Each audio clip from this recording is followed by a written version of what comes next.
Vincent, on dit Hein? On dit Hein. C'est un nom d'origine allemande. Vincent Hein, qui a écrit Les Flamboyants d'Abidjan. Je termine ma journée d'interview. J'ai eu le plaisir de dialoguer avec 3 auteurs, 3 romanciers, et je suppose que ça a été fait exprès, c'était pas un piège, mais j'ai pu vérifier qu'on pouvait écrire des romans très différents. Ce matin, nous avions un roman très intimiste sur la solitude dans un petit pays, mais une histoire racontée. Cet après-midi, avant toi, c'était une épopée dans la jungle, avec une histoire d'amour, la sueur, la bousson, les femmes. Et puis là, nous voilà partis ailleurs. Nous voilà partis dans une histoire. Ça s'appelle roman, parce que je suppose que parce que c'est un adulte qui se remémore, donc c'est forcément pas forcément tout à fait vrai. Je pensais que c'est romancé quelque part. Et j'ai envie de commencer par. Moi, j'ai trouvé que la 4e de couverture était intéressante puisqu'elle n'expliquait rien.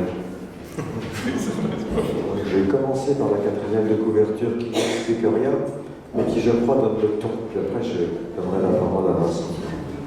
Nous vivions, mes parents, ma sœur et moi, dans une maison blanche au sud d'Abidjan. Le quartier était connu pour être l'un des plus animés de la ville. La villa n'avait pas de volets, mais des grilles d'acienda protégeaient ses fenêtres. L'intérieur était continuellement rafraîchi par d'imposants climatiseurs. Dehors, c'était un jardin tropical.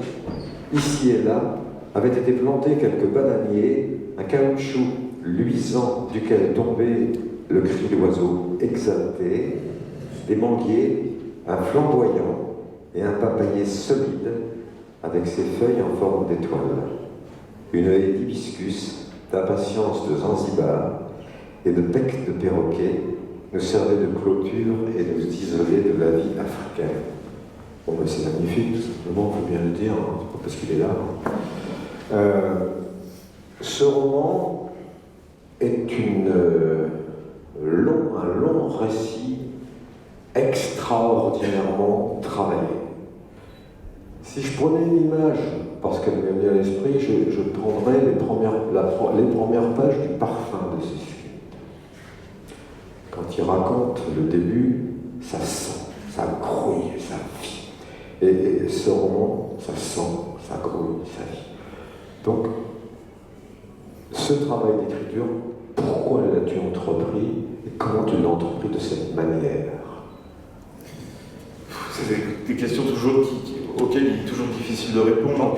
En tant qu'auteur, je sais que ce qui m'intéresse, ce que disait Céline, des histoires, vous en avez plein les journaux.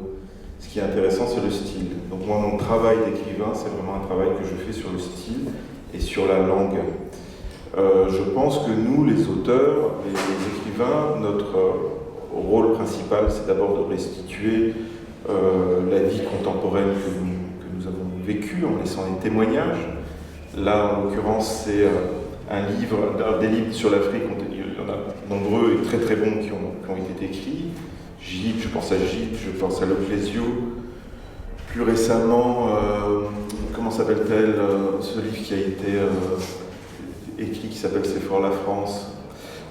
C'était toujours des livres qui traduisaient la période d'occupation coloniale de la France, c'est-à-dire les Français sous l'époque coloniale en Afrique. Avec la génération de mes parents, qui avaient une vingtaine d'années en 1968, les pays africains accèdent à l'indépendance. Mes parents étaient la première génération d'expatriés, c'est-à-dire que les pays africains avaient obtenu l'indépendance, et nous nous installions maintenant sur place en étant des expatriés, donc dans des pays qui avaient gagné leur liberté, s'il faut dire les choses telles qu'elles sont. Et cette génération était intéressante, je l'ai analysée. Donc c'est un des premiers livres qui traite de cette période historique. Donc voilà, témoignage. Cette période était intéressante parce que ces jeunes gens, qui individuellement étaient tous très sympathiques, arrivaient en Afrique avec des grandes idées très humaines en disant « mais c'est très bien, qu'ils soient ingénieurs, médecins, professeurs, chefs de chantier, militaires, diplomates. Ils arrivaient dans ces pays en disant mais c'est très bien, on est ravis, vous avez obtenu l'indépendance. Néanmoins, alors ça, il ne le disait pas, mais il le pensait peut-être même pas. Néanmoins, si ça ne vous dérange pas, on va continuer à faire comme avant. C'est-à-dire que vous allez bosser, puis nous, on va récupérer le pognon, comme on dit. Et ça fait des années que ça dure. Malheureusement, c'est la relation un peu que la France entretient avec ses anciennes colonies, même si les choses tendent tout de même à changer. Donc voilà, j'avais envie de témoigner là-dessus. Donc voilà, un témoignage sur ce qui a été vécu. Et puis, ça c'est le premier travail de l'écrivain, donc restituer la période de vie qu'il a traversée. Et puis aussi, nous sommes les garants de la langue française. Voilà, c'est notre travail principal, c'est de faire vivre cette langue et de faire renaître aussi des mots. Je crois que c'est vous, madame, qui m'avez dit qu'il y a des mots que vous avez été obligé de chercher dans le dictionnaire, etc. Et Bernard Pivot disait qu'il y a des mots très très jolis. Les deux, hein. Toi aussi, ouais. Ça me rassure. Et il y a des mots... J'ai pas disputé, je te coupe la parole, je n'ai pas disputé du tout, parce que je lui ai dit hier, bien sûr, je lui en ai pas fait reproche, parce que je suis comme lui, ardent défenseur de la langue française et du bon parler, et pour le fait d'aller rechercher et donner leur usage, leur utilité aux mots qui veulent effectivement dire ce que tu veux dire, ils existent, sur s'en servir, et puis l'auteur, il incite effectivement le lecteur à se courir le ciboulot, quoi. Mais l'exigence dans le style et dans le mot, on le trouve partout dans ton livre. On trouve dans l'exigence de la description, dans l'exigence de l'exactitude du sentiment perçu par l'enfant. Enfin, tout est... Combien de temps tu mets à écrire une phrase? 2 jours, 3 jours? Non, tout de même pas, mais il peut m'arriver de bloquer. J'écris une demi-page par jour quand j'ai la possibilité de travailler régulièrement, donc c'est à peu près ce rythme-là. Mais il peut m'arriver de bloquer effectivement 2-3 jours sur un paragraphe, voire une semaine, voire 15 jours. Ça vient pas, ça ne marche pas. La musique de la phrase ne sonne mal, il y a un truc qui déconne. Moi je compare, bon, on dit que nous sommes des artistes, mais nous sommes aussi des artisans. C'est comme si j'étais un luthier qui travaille sur un violon. Et je sais quelle note doit donner mon violon, et de temps en temps, parce qu'il y a des taux d'humidité ou des choses un peu compliquées, ça passe pas, donc je m'y reprends, je reviens, je le pose, j'y retourne, etc. C'est ça notre travail. Et puis, la magie du travail, parce que hier soir on parlait à table, c'était intéressant, parce qu'il y a quelqu'un qui disait, oui quand même, il faut du talent pour être écrivain. Moi je pense pas, je pense qu'on est tous capables d'être écrivain, il faut juste de l'envie. C'est une envie qu'on a, on ne sait pas pourquoi, on ne sait pas d'où ça vient généralement assez jeune. Et ensuite, on s'oriente pratiquement inconsciemment vers ça, et on travaille. D'abord, un écrivain, c'est quelqu'un qui a lu très tôt, j'exagère, mais 2 millions de livres, et puis qui trouve comme ça sa petite musique intérieure, ce qu'il a envie de faire, à qui il a envie de ressembler, etc. Et donc, oui, j'ai oublié ta question entre-temps. Ça n'a aucune espèce d'importance, puisque la réponse est intéressante. C'était le détail. Et donc voilà, oui, je pense que c'est un travail de cordonnier. Voilà, ça fait mal aux mains, il faut y revenir, c'est extrêmement douloureux, déstabilisant. Et voilà, c'est ce que je voulais vous dire. Grâce au travail, à un moment donné, vous arrivez à un état que Rimbaud a appelé l'illumination. Voilà, ça vient tout seul et on ne sait pas, tu connais ça parce que tu écris, on ne sait pas exactement d'où ça vient. On pourrait presque penser que c'est quasiment divin, parfois, c'est presque mystique en tout cas. Et vous avez comme ça, ça vient, ça jaillit spontanément. Alors d'autres appellent ça l'inspiration. Il y a dans le talent, il y a 5% d'inspiration et 95% de transpiration. Oui, d'accord. C'est Edison qui le disait, ouais. Le génie, d'ailleurs, je le transpose là. Et voilà. Donc voilà. Oui, merci. On en a un petit peu parlé hier. Je prends à partir de quelques éléments du livre, tu pourras développer. Moi, il y a une image qui m'a beaucoup plu, je te le dis, puis après tu improvises. Tu crées notamment, tu étais, je crois que ça a un sens dans le bouquin. Le bouquin, c'est le récit que fait les souvenirs d'amour. Bon, c'est pas que ça. Parce qu'en fait, il ouvre des portes de temps en temps, des réflexions y compris sur l'enfance, j'en lire un bout parce qu'elle est superbe. Je dirai un petit peu, et puis la fin. Puis je voudrais parler de 2 personnes importantes avant, parce qu'il y a des hommes aussi, et une femme très discrète. Oui, il y a une image adorable. Tu écris que tu étais heureux, par le personnage écrit qu'il était heureux comme un négrillon blanc. C'est une belle image. Alors, si on la pousse, si on transforme tout ça, qu'est-ce que ça donne? Qu'est-ce que ça veut dire exactement? Ça veut dire que je me suis adapté très vite parce que je devenais un enfant du pays. Oui, voilà, je me suis adapté comme un pinson de Darwin, quoi. C'est-à-dire que moi je me souviens, alors quand mon père, je me souviens, j'étais jeune, j'avais 7 ans et demi, quand il nous a appris qu'on allait partir s'installer en Afrique. À l'époque, on habitait en Lorraine, près de Metz, dans une petite ville qui était très très austère. Moi j'étais à l'école chez les sœurs, enfin quand même. Bon, lui il travaillait, il était ingénieur dans la sidérurgie. Et puis on lui a proposé comme ça de partir s'installer. Alors il adorait ça, il avait un tropisme pour l'Afrique. On lui a proposé de s'installer là-bas, mais à table il nous a dit, ben voilà, j'ai une nouvelle, on me propose d'aller vivre en Afrique, etc.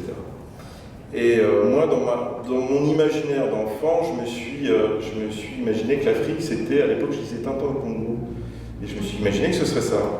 Et quand je suis arrivé à l'aéroport, j'ai été extrêmement déçu parce qu'il n'y avait pas de tacos, il n'y avait pas de crocodile, c'était un pays qui était très avancé sur son développement par rapport aux autres pays d'Afrique.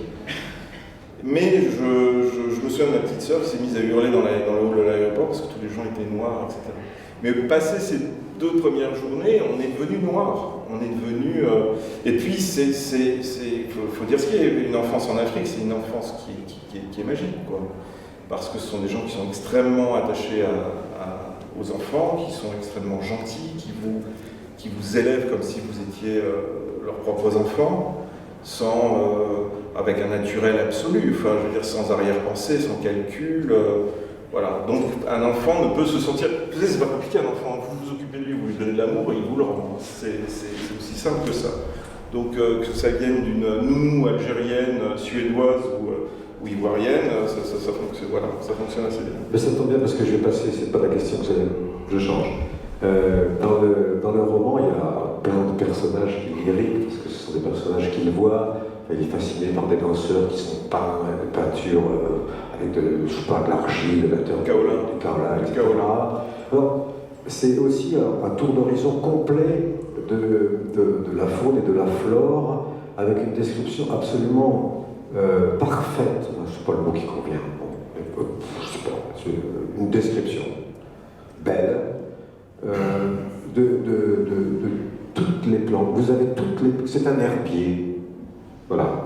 Vous avez les animaux en liberté, vous avez l'herbier, vous avez le marché, vous avez la fête. En fait, c'est toute la vie de l'Afrique qui grouille sous les yeux du petit garçon. Moi, j'ai vu ça avec une extrême...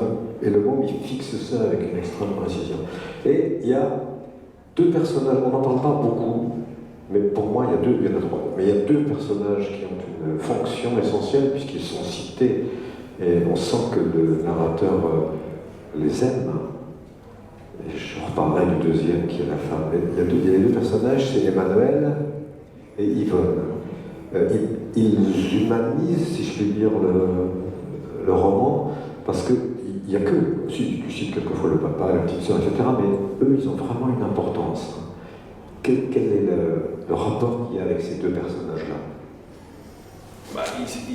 Ils représentent l'Afrique de cette époque-là, c'est-à-dire des gens qui nous ont immédiatement adoptés, intégrés, et puis fait pénétrer dans l'Afrique. Parce que si on n'a pas des personnages comme ça, que ce soit dans n'importe quel pays, vous pouvez traverser n'importe quel pays, mais si vous ne rencontrez pas les gens, si vous ne parlez pas leur langue, vous ne comprenez absolument rien de ce qui se passe. Donc ces 2 personnages-là, ce sont eux qui me font entrer de plein pied dans le monde africain. Et les aiment. Pardon? Il les aime. Mais ils les aiment, parce qu'ils s'occupent de lui comme si c'était il l'élève.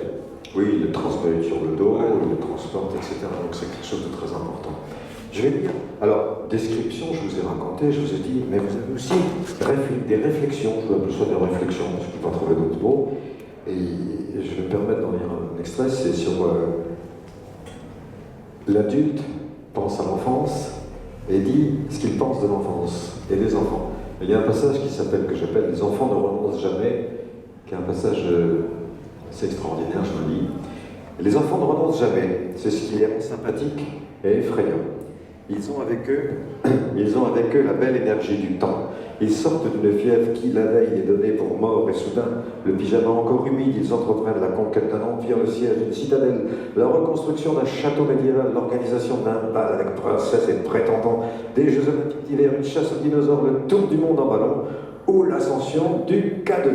Ils réorganisent le monde sur les herbiers de l'imaginaire. Ils écrivent des codex en langues extraterrestres.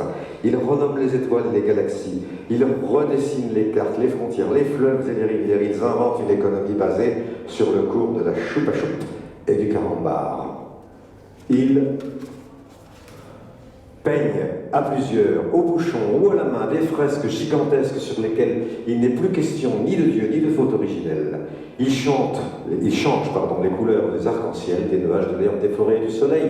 Ils transforment leur lit en arche de Noé, en capsule Apollo ou en camion de pompiers. Ils tuent des loups, des tigres, des lions, des requins blancs ou des boa constrictors à l'aide d'un simple élastique. Et, tandis que leurs parents se plaignent, se détachent et ne s'intéressent plus qu'à leur propre destruction, eux, les enfants, savent comment s'y prendre et transportent la mer tout entière dans un seau. Waouh! Magnifique, non? Bon, ben rien que pour ça, vous l'achetez, vous le disiez, puis c'est tout. Hein. Moi, j'ai plus rien à dire. Non, mais ces petites réflexions, je vais appeler ça comme ça, dans la description, c'est des sacrés bons moments. Hein. Oui, merci, c'est gentil. Plaisir. Je dis, je ne suis pas payé pour le faire. Oui, écoute, tant mieux. De temps en temps, si on éprouve le besoin de faire une espèce de petit cours, de petit rappel à l'ordre sur quelle enfance, sur quelle innocence, bien, croche-patte aux adultes, là, malgré tout. Hein. C'est vrai qu'on a tendance. Alors, c'est vrai que j'ai écouté une émission pendant que j'écrivais ce livre qui était intéressante, c'était un généticien dont j'ai oublié le nom malheureusement sur France Culture. Il expliquait le processus de vieillissement des êtres humains et il disait que jusqu'à 30 ans, on atteignait une sorte de point d'inflexion et puis notre corps basculait vers le vieillissement à partir de 30 ans et que c'était irrémédiable et que même si comme ça on travaillait tous en faisant attention à notre santé, en consultant, etc., on allait vieillir et mourir un jour et que c'était comme ça et voilà. Et je me suis dit, tiens, c'est valable aussi sur le mental, enfin sur la psychologie des gens. Je trouve que c'est vrai que les enfants ont une espèce de force psychologique hallucinante. Il suffit d'aller voir ne serait-ce qu'un département dans un hôpital d'enfants malades. Vous les voyez atteints de maladies incurables et pourtant ils sautent sur leur lit avec un nez rouge et une perruque alors qu'ils viennent d'avoir une chimiothérapie. Enfin, ceux qui ont l'énergie, évidemment, ceux qui sont complètement malades, fiévreux, etc.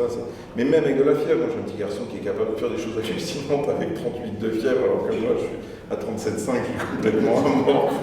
J'ai qu'une envie, c'est qu'on m'achève. Je croyais que j'étais seul. Mais et voilà, et je trouve que voilà, psychologiquement les adultes on a quand même ce truc. Passer un certain âge où on ne s'intéresse plus qu'à notre propre destruction, quoi, où on est là, psychiquement, vous voyez le nombre de couples qui se détruisent, de mauvaises décisions qu'on peut prendre dans une vie, passer à un certain âge, etc. Et ça, je pense que c'est inconsciemment une espèce de goût macabre, de rapprochement définitif de notre mort, quoi, voilà.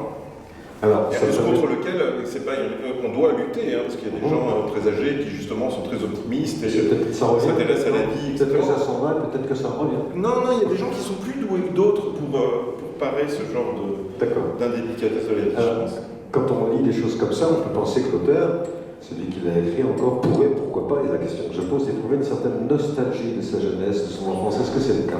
Non, j'ai pas de nostalgie, j'ai eu une belle enfance, je suis content de mon enfance, avec des périodes un peu plus difficiles que d'autres, mais voilà, comme dans toute vie. Mais ce qui était important, moi je voulais rendre hommage à Yvonne dans ce livre, parce que je trouve que c'était quelqu'un qui m'a, très petit, contrairement à ma mère, que j'aime beaucoup, etc., mais qui était quelqu'un qui était beaucoup plus angoissé pour des questions matérielles alors qu'elle n'avait aucune raison d'être, ou pour des questions de santé, des choses comme ça. Yvonne, qui elle venait qui avait été jetée en bas du monde, hein. C'est des gens qui, voilà, elle est née quasiment abandonnée, elle a élevé vaguement par une tante, elle travaille toute petite à vendre des arachides sur un marché et tout. Et c'est quelqu'un qui m'a donné le goût de la frugalité, quoi. Qui m'a sans cesse, quand elle voyait, qui me corrigeait petit en me disant, comme tous les gamins, j'avais un Playmobil, et ben 2 secondes après, je voulais le camion de Playmobil, et puis quand j'avais le camion de Playmobil, je voulais le château fort, et puis elle me dit arrête ça, pas du tout ça. Tu te contentes de ce que tu as, parce que sinon tu vas être malheureux toute ta vie. Donc tu fais le choix, soit tu continues comme elle le disait avec d'autres mots, mais elle me dit c'est toi qui vois, mais voilà, tu prends ton truc, tu prends du plaisir avec ce que tu as, et apprends à te contenter de peu. Et ça, vraiment, je pense que c'est quelque chose que j'ai gardé, où d'ailleurs, un copain qui m'a fait rire la dernière fois, parce qu'on était sur la route ensemble, et je vois un courte paille. Et je me dis, arrête-toi, j'ai faim, on va aller manger le courte paille. Il me dit, arrête, c'est dégueulasse le courte paille. J'ai dit, j'adore ça. Et il me dit, putain, t'es pas difficile à contenter. On t'invite au courte paille, t'es super content. Et je pense que c'est un truc, un héritage du mode. Ouais, je suis content avec les courtes pailles. Moi, j'arrive à me faire plaisir avec des trucs comme ça. Alors, je sais pas spécialement, moi, je reconnais que la salade à volonté, elle est assez dégueulasse d'ailleurs. Mais voilà, je suis bien, je sais pas, ça me rappelle, ça me renvoie à des trucs simples et ça me fait plaisir. Voilà. C'est vrai que le luxe, des choses trop compliquées, bon, ça fait toujours bien de dire ça, mais je pense que, enfin, moi, ça m'ennuie, quoi. Les gens compliqués, les situations compliquées, les endroits où voilà, il faut se tenir un peu comme ça m'emmerde, pour parler franchement. Moi, ça vient de la clarté. Alors, lorsque je lisais l'ouvrage, le livre, le roman, l'histoire, je me disais, mais mon petit Vincent, c'est bien beau de raconter, c'est beau, etc. Mais comment tu vas t'en sortir pour terminer? Comment ça se termine, une balade comme ça se termine par la fin d'un voyage, quelque chose? Et vraiment, aussi, je me dis, mais la fin, c'est quelque chose. Et il a parlé d'Yvonne, tout de suite, Yvonne, personne qui a énormément d'importance, effectivement, même si elle n'est pas souvent citée, ça suffit. Et je vais vous lire la fin, comme ça vous verrez. Oui, si tu veux. Je peux? Oui. Elle est morte, Yvonne, hélas. Elle est morte avant qu'elle ne parte. Elle est morte et c'est difficile. Mais la nuit, elle est donc décédée. La nuit, je rêvais d'Yvonne. Il faut dire peut-être pourquoi elle est morte, non? Oui, vas-y. Ouais. Yvonne, elle est morte parce que, en fait, elle était. En fait, ouais, pour vous raconter toute l'histoire, puisqu'on y est là, mon père est arrivé avant nous en Côte d'Ivoire pour pouvoir installer son entreprise. Il vivait dans un hôtel. Donc il était dans un hôtel, l'équivalent d'un hôtel Ibis, dans lequel il avait sa chambre d'hôtel. Il avait pris des chambres d'hôtel pour ses collaborateurs. Et puis le soir, comme il s'ennuyait, il travaillait beaucoup, mais le soir, comme il s'ennuyait un petit peu, il descendait au bar de l'hôtel et il avait pris l'habitude de se taper un whisky au bar, voilà, pour se détendre et fumer sa cigarette, et puis après il allait se coucher. Ou pas, je ne sais pas ce qu'il nous disait. Et en tout cas, il a eu un coup de cœur pour le barman avec qui il est devenu copain, qui était Emmanuel, qui servait au bar de ce truc. Donc, il a commencé à lui montrer des photos de nous, et puis ils sont devenus, qui était beaucoup plus jeune que lui, hein. Emmanuel avait une vingtaine d'années, mon père avait déjà presque 40 ans, il devait avoir 37, 38 ans, comme ça.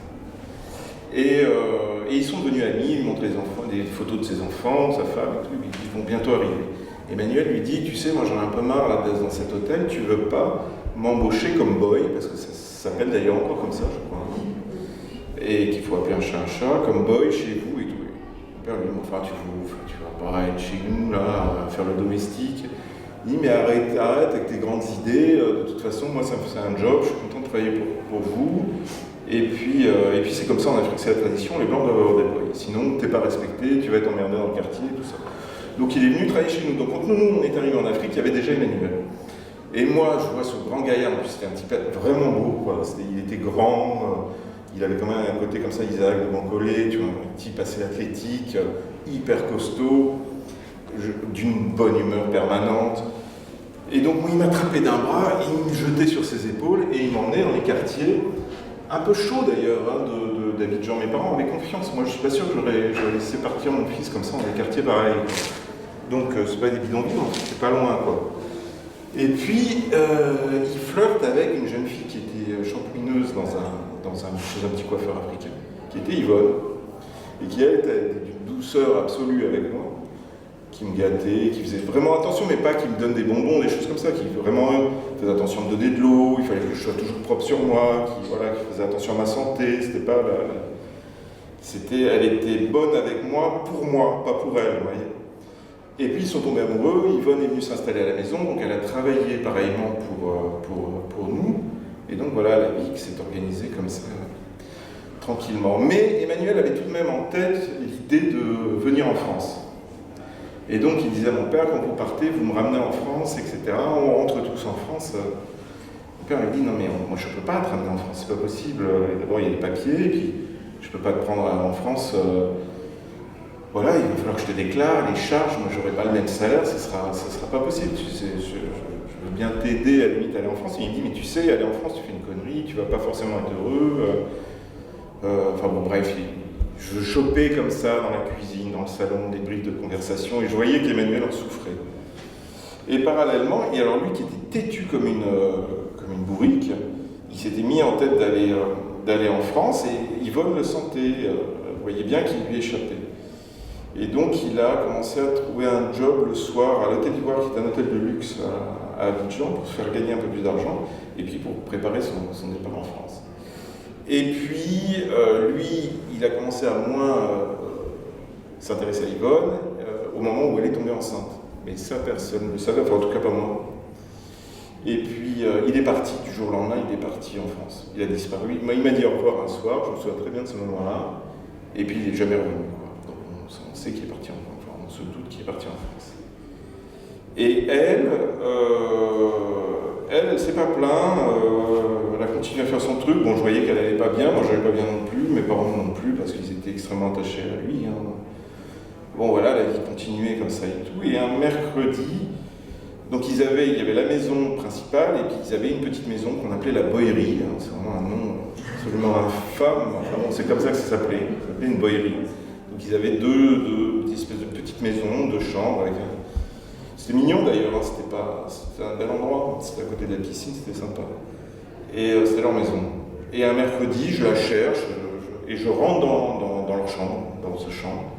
Et là, je vois qu'elle fait une hémorragie. Elle est par terre, elle saigne, elle est dans un état... je crois qu'elle a déjà perdu connaissance, et je me mets à hurler, je veux du sang, je vais chercher ma mère, qui l'emmène très vite à l'hôpital avec le jardinier, Papati, qui était jardinier. Et elle meurt à l'hôpital d'une hémorragie interne.